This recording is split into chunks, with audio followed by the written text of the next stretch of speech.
All right, so we're in Front Royal right now at the Hampton Inn. We decided to leave a day early, a little bit later in the afternoon, so we wouldn't miss a day with travel. And we're on our way down to Greenwood. Yes, Greenwood, Yeah, just outside sounds about Luray. right. Yeah, just outside Luray. What he said. On our way to Skyline Caverns now. Check it out while we're on the north side of Skyline Drive.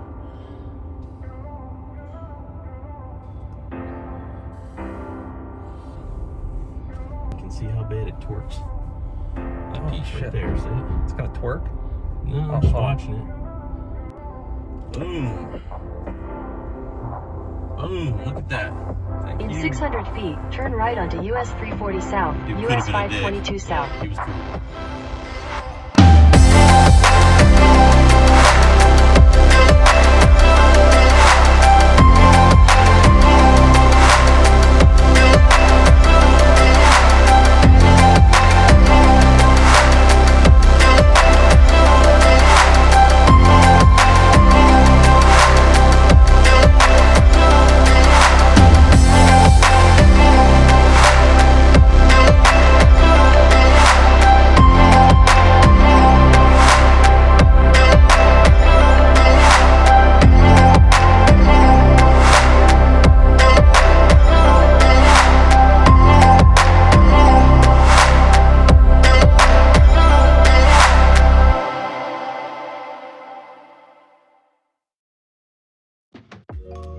Skyline Caverns is the largest and only developed cavern in Warren County, and one of only a few places on Earth where delicate and unique formations known as Anthrodites are on display.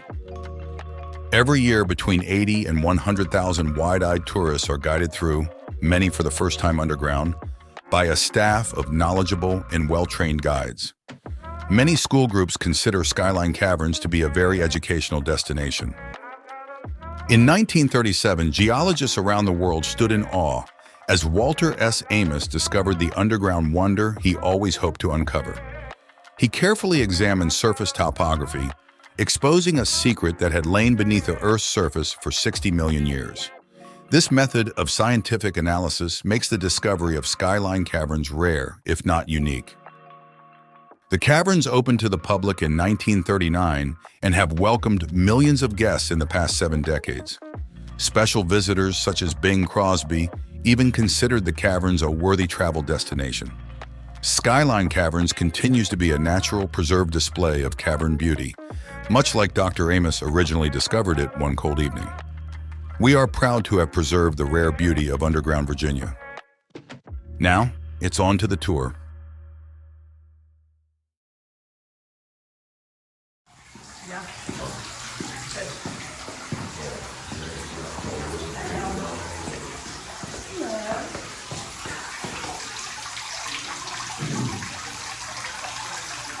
Before we head to this gate right here, I'm going to give you guys some rules as well as some backstory for here in the caverns. So the rules I have for you guys today is 1, please no touching the formations. We actually have natural oils in our skin that can completely stop them from growing. And the second rule is no smoking or vaping. That's because the caverns are naturally ventilated, so it does take about 48 hours for even one puff of smoke to leave the caverns. So with that being said, the backstory I have for you guys today is on December 17th, 1937, a man named Dr. Walter S. Amos was in this area mapping for the nearby Skyline Drive up the road here when he came across a sinkhole where our parking lot is today. A sinkhole is a V-shaped or funnel depression in the ground where the ground seems to be below. And then upon this, he came across this ledge right up here, which at the time was only sticking about 18 inches out of the ground. And then alongside that, he found a colony of what were called camel thickets, which I will show you here in the next room. But these are all signs of a cavern. So he recruited some local members for oil and broke into Skyline Caverns here. When he broke in, he saw this wall. And on this wall, you can see one of our basic cave formations, which is flowstone, which I will explain here in a few stops. But he followed this flowstone up until this gate right here. So when y'all follow me, we'll head this way up.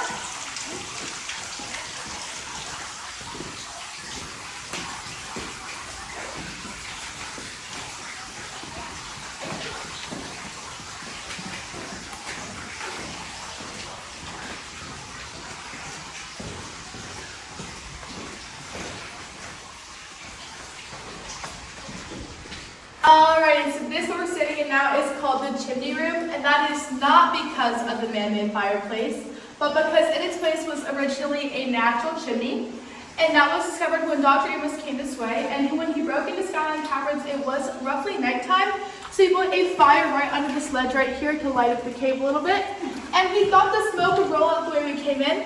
However, it actually rolled across the ceiling here and went up that natural chimney. As you can see in its place today, we have built a man-made fireplace, and that is due to the fact that this was the original lobby for the Skyline Caverns, so it was made to keep tourists warm. And the caverns were opened April 13th, 1939, and have been open 365 days a year since, for the exceptions of the years of 1941 to 1946 due to World War II efforts, as well as during COVID. And you will also see the caverns most the way that Dr. Amos originally saw them, with a few minor improvements.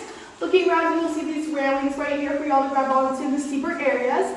This paved walkway that we're walking on today, which is composed of sand, slate, and limestone, because the original walkway was 14 inches of thick mud and clay. And then over roughly 3,500 floodlights lighting our tour today. And then on this specific floodlight, we do have those camo crickets that I had mentioned in the entryway, which are going to be all right here.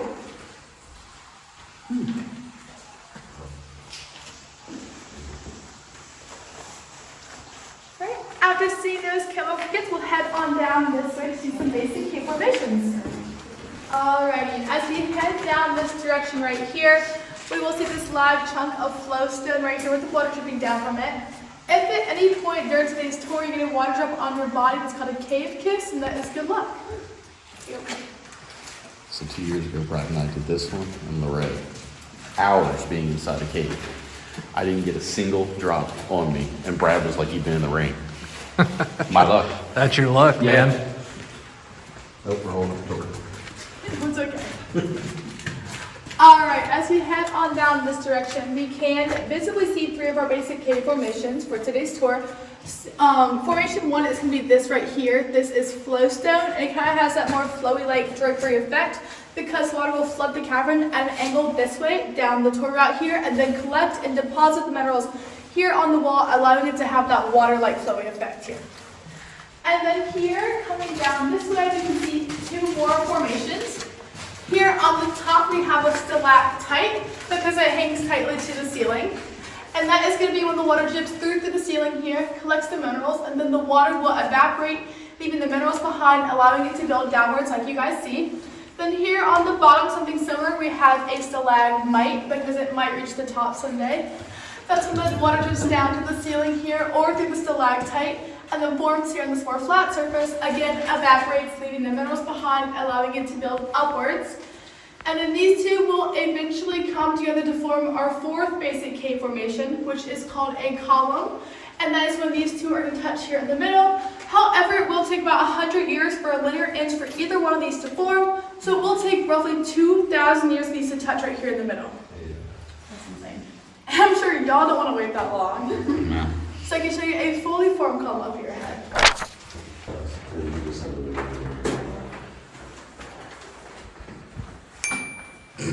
Alright, this is our first fully formed column, on today's tour. This is Capitol Dome. We do call it that because we believe it resembles the Capitol Dome in Washington, D.C. If you are unable to see that, you may be able to see an elephant's foot stuck in gum, yeah, a jellyfish, or an upside-down martini glass. Capitol Dome here is just roughly 9 tons and is over 12,000 years old, and the only thing supporting it is this natural land bridge right here. So as we head under that natural land bridge, looking up on the bridge ceiling, we will see what are called soda straw formations, because they kind of look like tiny little soda straws hanging off the ceiling here, and those are the beginning formations of a stalactite. I can head this way now. Alrighty, so this here is geological corner. The most popular theory for the Skyline Caverns is formed is the fault and fracture theory, which is when the oceanic land and tectonic plates push against each other up here and literally uplift the land, creating the Blue Ridge Mountains. Upon the ceiling, you can see that fault line split right down the middle here on the ceiling. That is caused from earthquakes and plate shifting, which would actually create tiny little splits up there in our ceiling. So when we used to have an inland sea by the valley millions of years ago, that water used to seep through those splits up there and then flood this cavern. Good evidence of that is going to be along this wall right here. Up and down this wall, you will see those horizontal linear water lines, and they start to slowly recede as we head down the tour route this way, signifying the flow of the water this way. This cavern is also roughly 50 million years old as well. Alright, so we're going to follow the water lines on down this way, so I can show you all the wishing well as well as the rock. Coming up this direction here, we will be passing by our wishing well. Looking inside the well, you will see coins, dollars, and even a credit card here inside. And we do love to throw things here into the stream. That's because the water is stagnant and not connected to any other streams or formations, so the metal from the coins cannot damage the limestone here in our walls and ceilings. And as we head this direction, we will be coming upon hanging rock right here. I'll turn the light up so we can see it. Up here we do have our hanging rock. We call it that because it hangs by only one of its 6 sides here on this wall. Hanging rock is also roughly 16 tons. So to make sure hanging rock does not become falling rock on us today, we have drilled 3 holes here in the pressure points of the rock. One is going to be right behind you there, sir, that little hole right there. And then one's going to be over here. And the last one is going to be around this corner right here. We do know if these holes shrink or change in size, so there is a possibility that hanging rock will become falling rock. However, y'all are completely safe today because we do have scientists that come and check for these holes every 10 years or so. Well, if it falls, it'll be quick. These are what we like to call shells, and those are formed when water rushes through this area and washes away the less dense rock, creating these gaps here. One little piece of the hang out. I see that, yeah. No.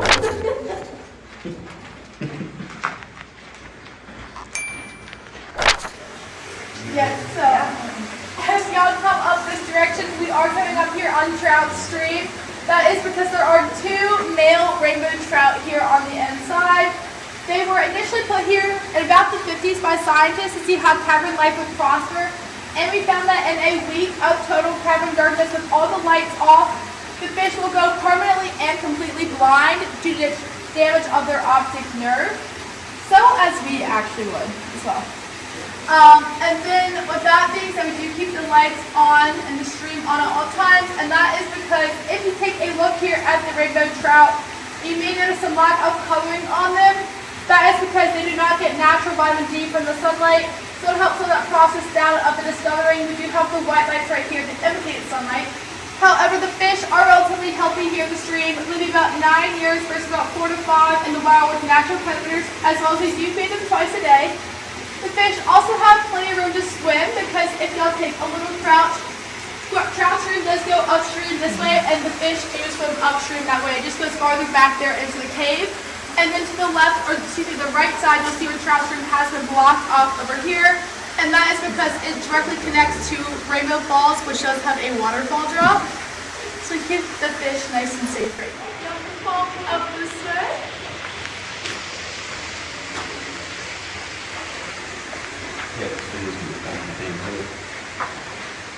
No, I've been doing a pretty good job at it lately.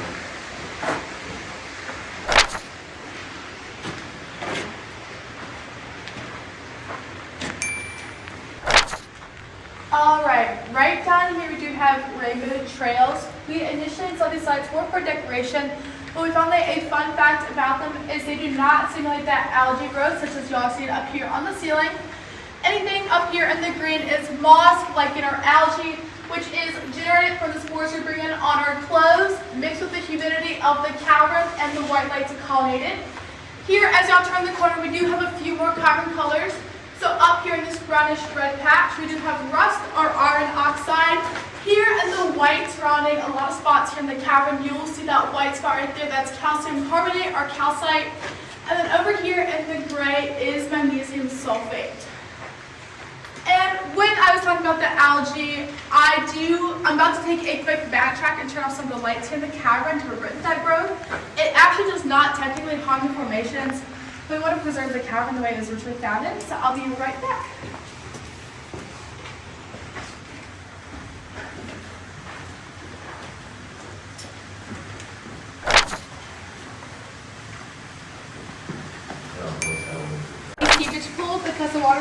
into the cavern ceiling and create the still pool-like formation over here.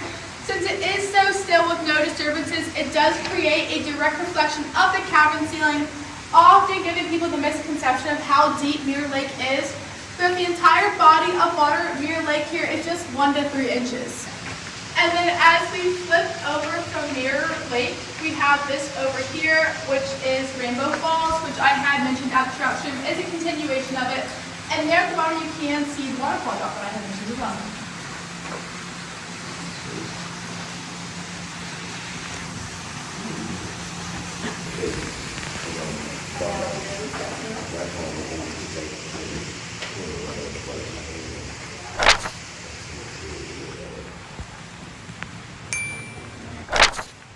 All right, here we are in Painted Desert. This is the second largest room in the caverns, and there are a few cool things about it. So for example, you can see different shapes here in the shadows on the walls and ceilings.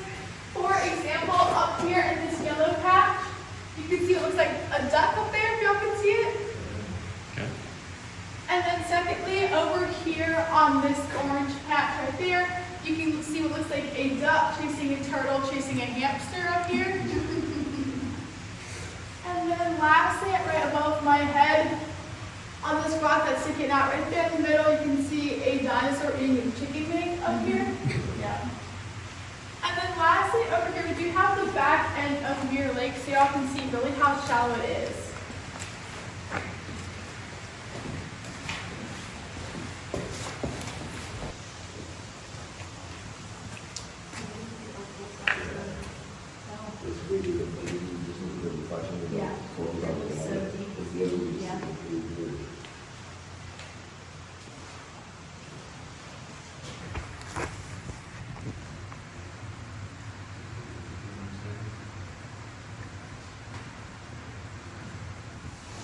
Alright, and then as we come up this direction, we will be seeing Good Luck Rock.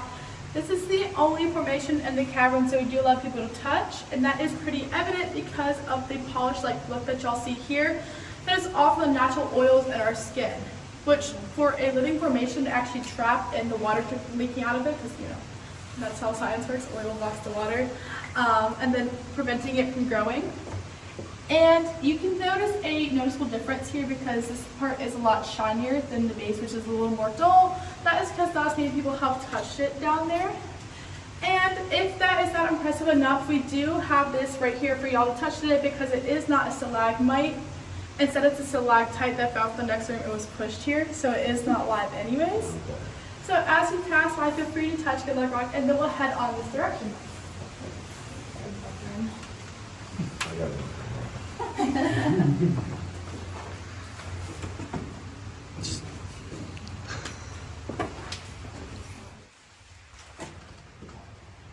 That is cool.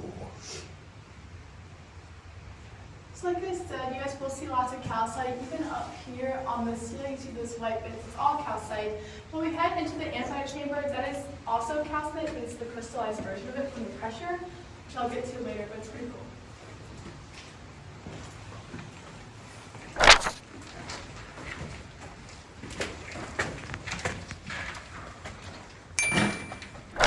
Alrighty, this is Cathedral Hall. This is the largest room in the caverns. We don't only call it Cathedral Hall because of the 70-foot cathedral-like ceilings, but also because there has been over 150 weddings held in this room. Oh my gosh.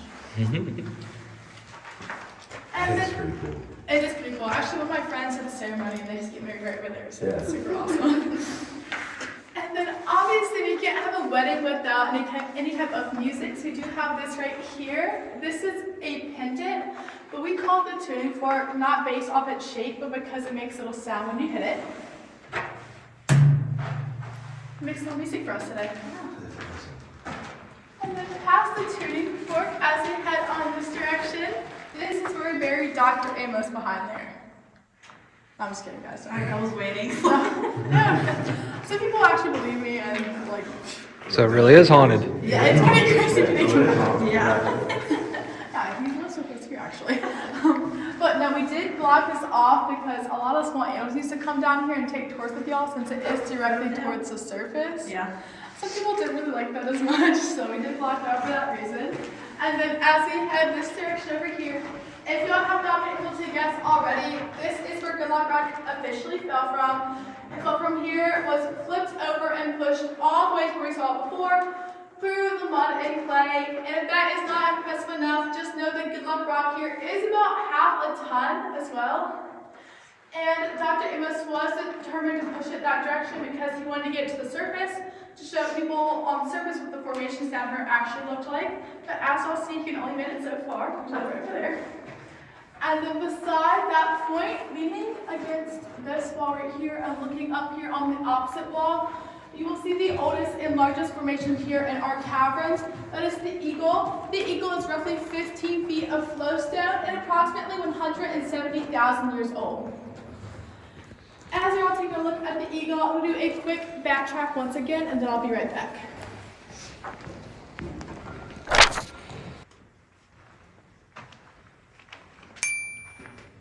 Alrighty, up here we do have what's called our shrine. However, I like to call this little formation Billy. Billy is a 22-inch stalagmite. And I call him Billy because I think he kind of looks like a man. That's like the optimal illusion of the shrine. So now it looks like he's looking away from us, sitting on a stool with his like little satchel down the back. And then after switching off this light right here, it looks like he's looking directly at us. Standing up. Yeah. That's crazy.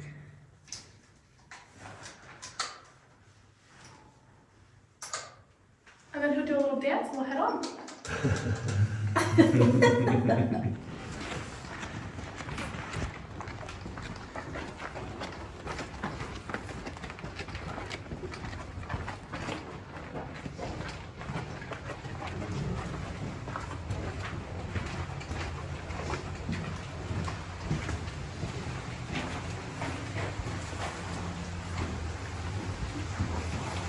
Alright, so this is man-made tunnel right here. The sole purpose of it is really to support Cathedral Hall, which is right on top of us. This was also the original viewpoint for the Eagle, but obviously you really couldn't see him as well, so we built this so you could see him from Cathedral Hall right on top of us. And then another reason the tunnel was originally built is because a piece of the flooring in Cathedral Hall actually dipped here into the tunnel, so you kind of fixed the best of both worlds by repairing the tunnel and then helping with Cathedral Hall right on top. And that's pretty much it here in Newman Tunnel, so we'll head out this direction. And we timed that tour just right. Yeah, we did. That was the, what they said, 20. Oh, I thought that was the one we got caught on. See here. You thought you figured it? Nope. No? Alright, right up here we do have Rainbow Falls for the second time. We are on the upper portion, and here you can see it directly connected to Trout Stream up this way, and then head down the path and flow out to the falls this direction.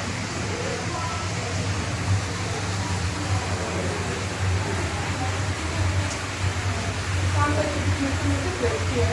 Yep. And then as we pass Rainbow Falls, over here we will see Royal Gorge. This is the lowest point viewable on the floor.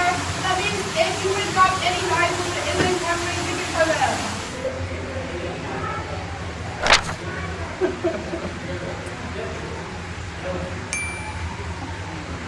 This is actually our tall spot, so if any of y'all don't want to crouch down, you can stand up right here.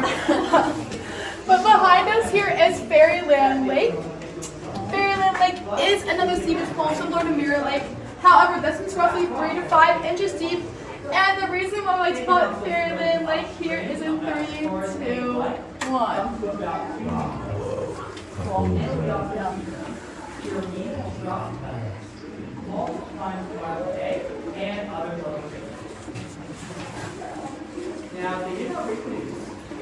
want to skip some more.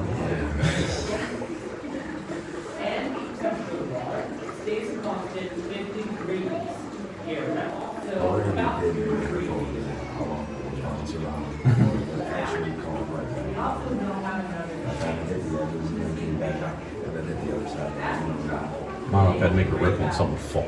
Yeah, right. Just enough disturbance. And then down the lower here.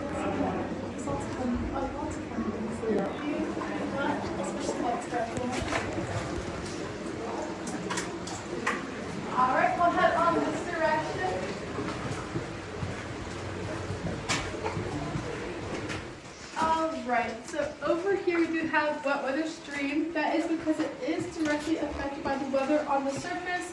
Looks a little barren right now. Maybe there at the end you can see a little bit of flow. Yeah. But it has flooded 3 separate times during Hurricanes Isabel, Agnes, and Fran, to the point where it got to that blue water pump right here on the inside on that wall and knocked out all the power in the caverns. And y'all saw a tiny little snippet in Cathedral Hall of total tiny darkness, unexpected. And that was much darker and what the whole tool route looked like, so it can be pretty intimidating. So with that being said, we have installed that pump to help prevent that from happening. And then as we head on this direction past wet weather, we have these holes down this hallway right here. These are called solution holes or solution pockets. And these are formed when the water pressure in the caverns builds up from it being stopped down there and then creates a reverse whirlpool from the pressure and literally drills holes here in the ceiling up above us. These first couple ones are just roughly 5 to 10 feet up, but this last one supposedly goes about 20 feet up.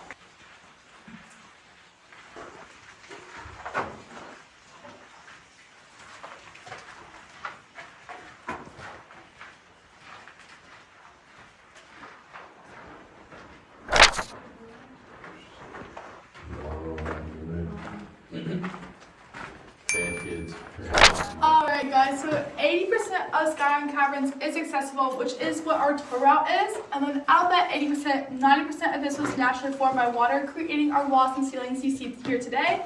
And then 10% of it is going to be behind this door right here. So this is our Anthrodite chamber coming up. Anything from this door to this door over here was filled with mud and clay, actually blocking the entrance right here, creating what's called a partial vacuum. And that was only discovered because Dr. Amos accidentally broke it. So when he put a shovel in the vacuum there in the mud and clay, he pulled it out and he heard a large shotgun-like sound. Again, he broke the vacuum, but since the pressure was so extreme on the inside of the wall right there, it actually sucked his helmet in with it. So I can give you a pretty good measure of how extreme the pressure is. And then out of that pressure, what are called anthodites are formed. Anthodite is, again, that crystallized calcite that I had mentioned earlier. It is a perfectly six-sided crystal and also known as our cave orchid. We walk through the store right here in just a second. They are extremely rare, so we ask that nobody please touch them. You know, just in case I have to say that, but you know, I figured. But in my opinion, they kind of like white sea urchins or icicles covering the walls and ceilings.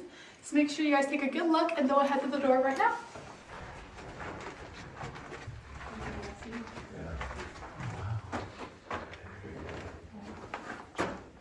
And here is my personal favorite place to look at them. It's been really up close. Here we go.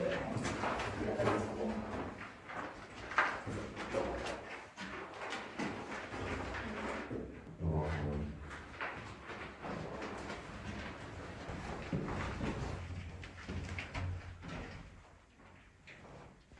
Alrighty, so this is our blue room, and that is because of the obvious blue projected light here on the anthodites.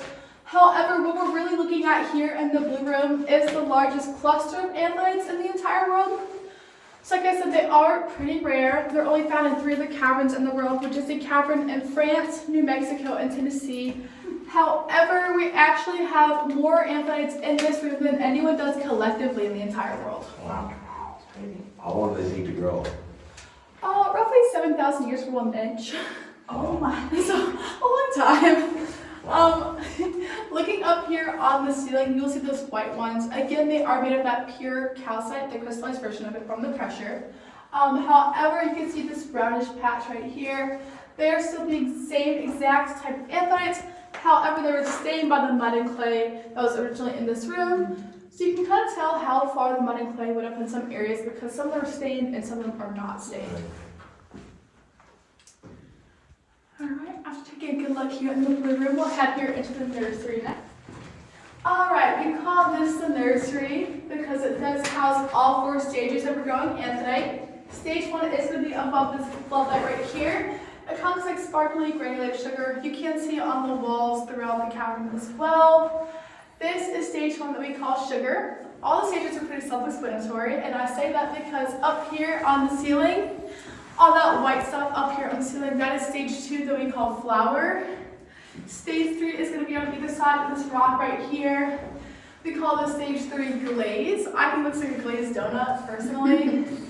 So all the stages are having to do with baked goods of some kind, which is like pretty easy to I was remember. gonna say powdered sugar for that one. Yeah, powdered sugar. So yeah, and then stage 4 is anything under a net, which is a fully formed Anthrodite. And then, like I said, back in the room, 7,000 years for 1 linear inch to grow. So even these can just be hundreds of thousands of years old, which is insane. Yeah. And these unfortunately no longer form. That is because due to the breaking of the partial vacuum which held the pressure which formed them, now that that's gone, they unfortunately no longer form. So anything that you see in this room will stay this way forever and ever. Yeah. Alright, and then after seeing that, we'll head here into the Chandelier Room next. Alright, here we have the Chandelier Room, and that is because of this Anthrodite right here. This is the oldest and largest in the world. It is 18 linear inches, so 18 times 7,000 does equate to roughly 126,000 years old. And a fun fact about the chandelier right here is that if it had grown about another inch or two, it actually got too heavy for itself and broken off automatically. Alright, and then we are at the point where I normally do the light demonstration as well as total cavern darkness. So are y'all ready for that? Yeah. Let's do it. Sounds good. So you can't see the anthodites here in this lovely white color, but you can also see them in green and blue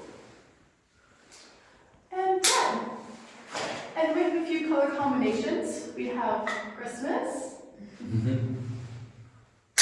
a little ocean breeze,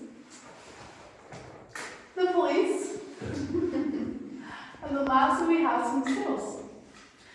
And the only way the anthodites do not glow is in total cavern darkness. So I'll switch this lights off here in 3, 2, 1. Alrighty, looking around, you're not going to be able to wave your hand in front of your face. You cannot see it at all. You also have really nice spatial awareness. A week in this type of darkness, just like the fish, and you too will go permanently and completely blind. And in 2 weeks, you will go crazy from being disoriented all the time. Even night vision goggles will not work in here since there is no ambient light, and it's the exact type of darkness that you can imagine that Dr. Amos had originally experienced upon opening the cavern right here, and then he came through most of this tour route with just a kerosene lamp, so it would not even illuminate the walls and ceilings that we saw today. Alrighty. And then when y'all ready, you can head down here into the 61 room real quick.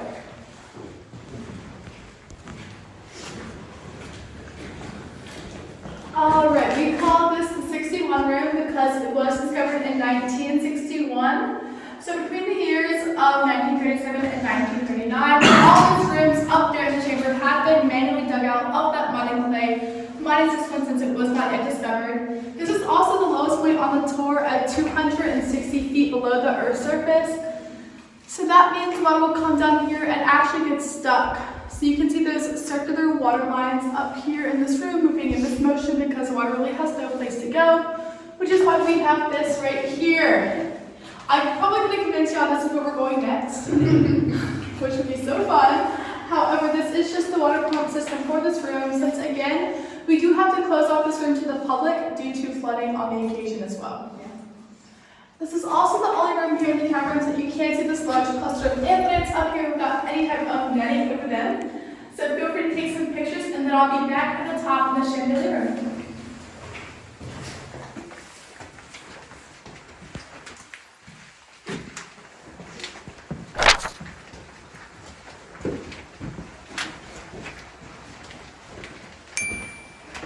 Here in the stream, which would include bats, snakes, snails, salamanders, shrimp, berries, beetles, and other various bugs.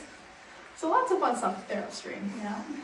And we have made 2 important discoveries here in the stream. One is the Lartetia claustrum morris snail, which is a blind snail that has no optic nerve. And the second is the Pseudolepothalmus conjunctivici valentine beetle. If y'all are... Yeah. It took me a while to learn. You practiced that one. I did. If y'all don't want to practice, that's understandable. You can also call it the Valentine beetle or the skyline bug, which is a lot easier. Yes. And the story behind that is so scientists came to take a water sample here at the stream. They took it back to the lab, put it under the microscope, and they found 7 tiny dead beetles. They came back to look for more, and there were no more. So it is believed that they found, named, and killed off an entire species of beetles in 24 hours, since they are only known to be found in Skyline Caverns. If you guys would like to see that beetle, you can go to the Smithsonian Institute and ask for it by name, since it is not on display. But y'all, good luck with that. Yeah. If you don't want to do that, I can show you a picture of it up in our lobby today if you guys follow me this way.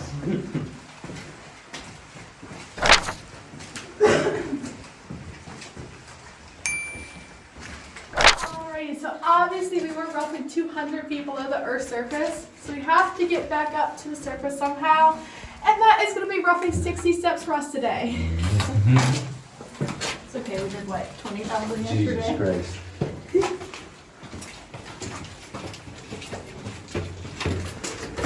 Who'd have thought this cave would have created all these stairs?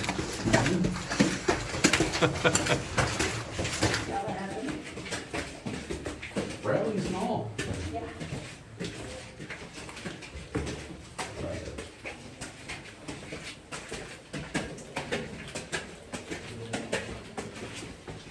As y'all can see, we are back here in the Chimney Room.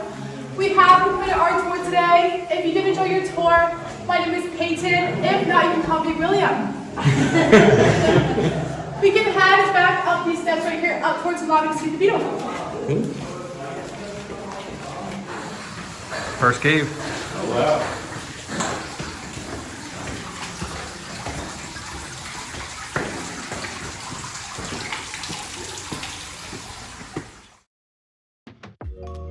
Thomas Clark once said, "Caves remind us that we don't see everything.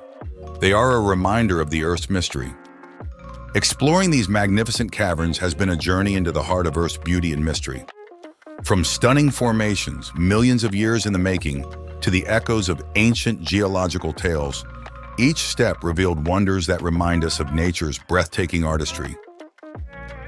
Join us next time for more adventures and discoveries.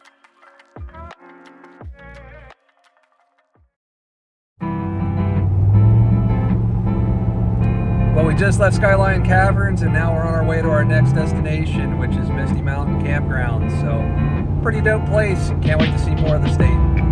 See you guys soon.